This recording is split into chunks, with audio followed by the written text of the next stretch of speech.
Here today with Daniel Zikovitz. He is a first-time presenter here at the HITLAB Summit.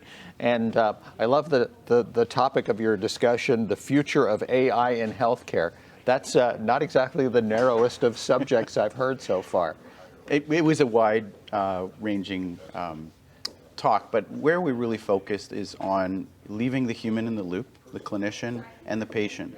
That's really important. So I use this analogy of AI as the bicycle for the mind. Mm-hmm. There's a 1973 study in Scientific America. I don't know if you've had the opportunity to see this, but they looked at the efficiency of different mammals, and man was like way down on the list, and it was the condor that won.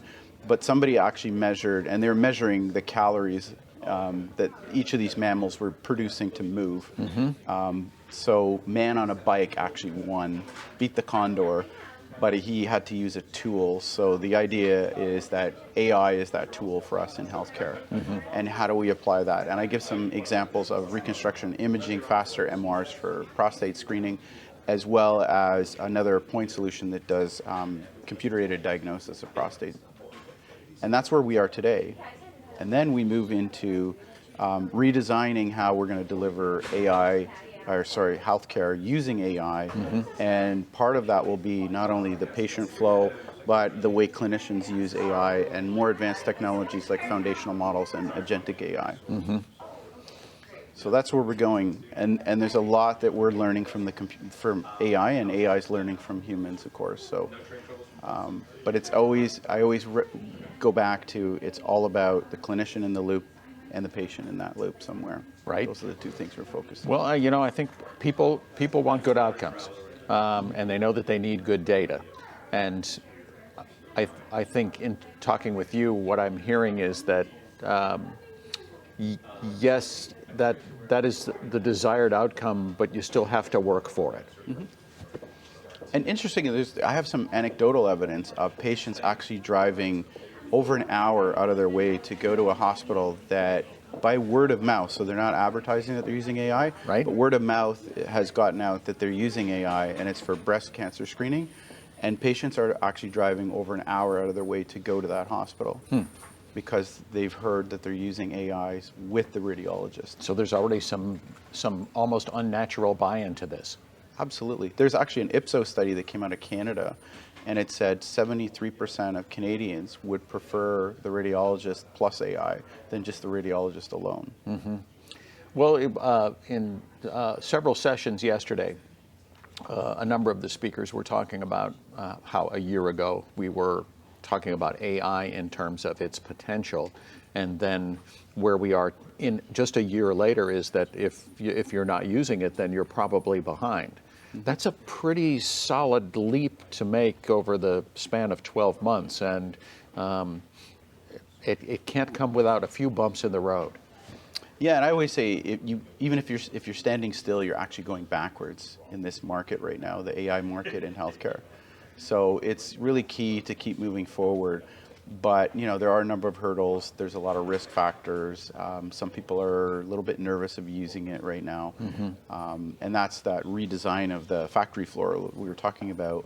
And electricity is when they redesign the factory floor.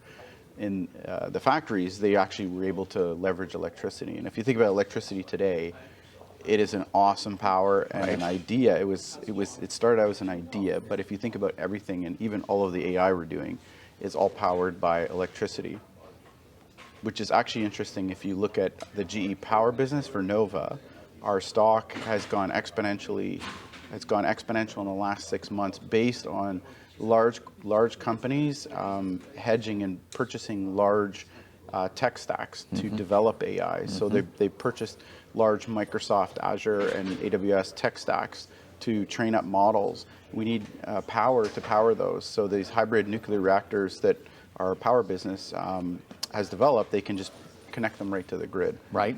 Well, we've got 3 Mile Island coming back. Yeah, and 3 Mile Island. I mean, those are the things that grab the headlines.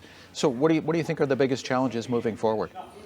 I think the biggest challenges are getting some of the clinicians comfortable, but what I think is missing is a solid framework on how you go from we're not using any AI today to we're at an enterprise level. And I started to create a framework, and I'm trying to work with experts like the American Association of Radiologists, the Canadian Association of Radiologists, a number of different experts to build out that framework and try to get it so that it's, okay, this is an easy way that we can move from these single point solutions up to an enterprise level solution. And how do we get people comfortable with using it? So things like outcomes, measuring outcomes. So a lot of times we bring in AI, we don't validate that it actually works. And that was some of the talks that we heard this morning, this transferability. We don't really do that well. So we don't know whether it's going to work on our patient population. So we need evaluation and validation, and then we need to monitor that it's continuously working. And something that I'm witnessing, it's all over the world, is patient populations are changing. If you look at the immigration situation here in the US, we have massive immigration statistics. That changes the patient populations. It's true I'm actually from Canada. We've had over 1 million people immigrate to Canada in the last year alone. So our patient populations are rapidly changing. In some catchment areas, it's changing as much as 40% in 2 years. That's drastic. So these algorithms, how they perform today will not be how they perform tomorrow, and we need to monitor those and make sure that we're producing the outcomes that we say those algorithms are producing, or at least measure it. And then I think people will be more comfortable using it and more comfortable adopting a more enterprise level way.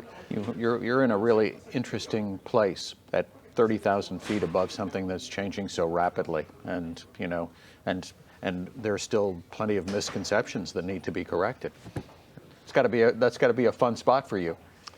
There is, yeah. So, and it is a scary area for some people right now because they don't understand it. And it's going back to that AlphaGo move that we were talking about.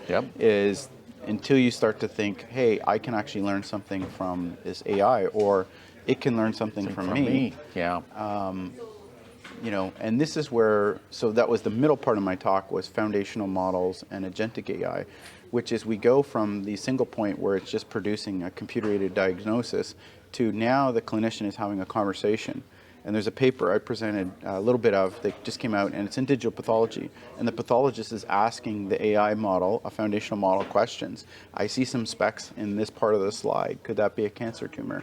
Nope, it's not the right pattern, right? Okay, so if I look over at this part of the slide, and then it's the AI model's directing attention to other parts of the slide, and now it's more of an interaction. Right. And I give an example in radiology that we've just developed. It's not a product yet, but where the radiologist is now having a conversation. So it's gone from just giving me something that maybe I'm not 100% sure about it, it can explain it, to if I could have a conversation with this AI, maybe it could explain how it arrived at that diagnosis or whatever.